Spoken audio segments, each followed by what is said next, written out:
Today we're going to check out some keycap stickers or decals for your mechanical keyboard.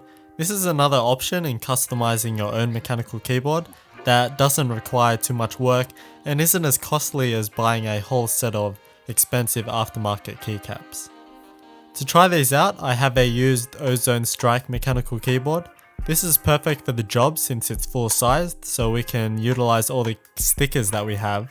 Of course, this can still be applied to smaller keyboards though. And also another very important thing is that it has a standard layout, which will account for most keyboards out there. So as we can see here, the bottom row is standard, which isn't the case on many popular keyboard brands such as Razer, Corsair and some of the Cooler Master ones. This keyboard is also in pretty good shape, so the keycaps are quite clean and don't have key shine on them from oils from your hands. But these stickers would be really good and perfect for covering up dirty and shiny keycaps.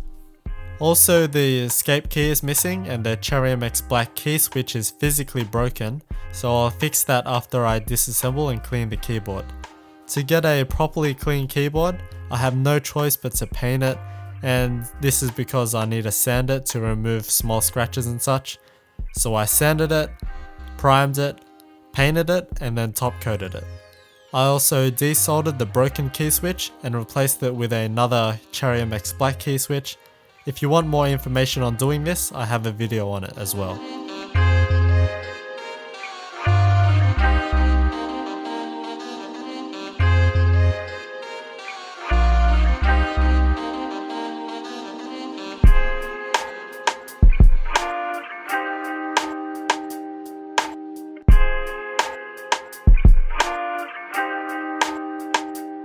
It's really important that you dry these properly since electricity and water don't mix obviously.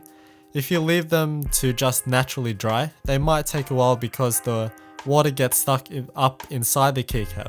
So what I like to do is tap them on the surface so the water comes out. As you can see here, there's actually quite a lot of water, so understandably it would take a while to dry naturally. And then I like to lay them out upside down to inspect them, but also so that I can run my heat gun over them a couple of times to help the drying and make sure that there's no water left. Now that it's all dry, I put everything back together and put the keycaps on as well, and it looks all new and clean now. The paint I used was a nice clean mid-grey paint, and I top coated it with a satin clear coat, so it has a nice slightly textured finish and doesn't show any fingerprints. And now it's finally time to try out the stickers. For this board, I'll be trying out the Splattered blood pattern set, since I feel like a white or light blue top shell would better suit the other sticker set. Basically, they come on your standard sticker sheets, and it's split up to make it more convenient for postage. They're simple to peel off and they're thin but good quality stickers.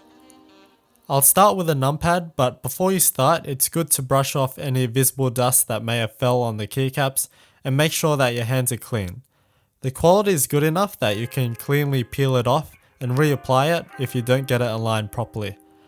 However, one problem is that since these are just flat stickers, you will be affected by the keycap printing underneath it.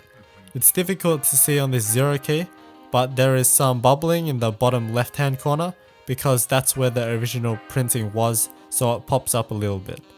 Also, since it's predominantly one color, which is red in this case, it makes it more obvious.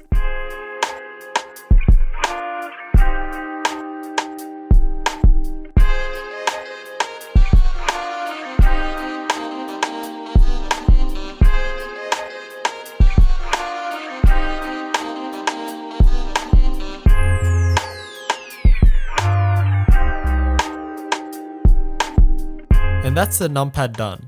It really does give a whole new look to the keyboard.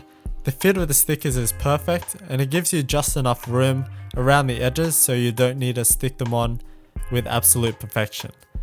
Another thing to note is that the numpad doesn't have those secondary functions printed on the stickers. And there we go, the whole keyboard is done, and again it really does have a big impact on how the keyboard looks now. It looks great from a distance and looks clean and has a really nice layout. However, this is from a distance. As you probably noticed before when I was applying them, The really big major disappointment is that the prints are done in a low resolution.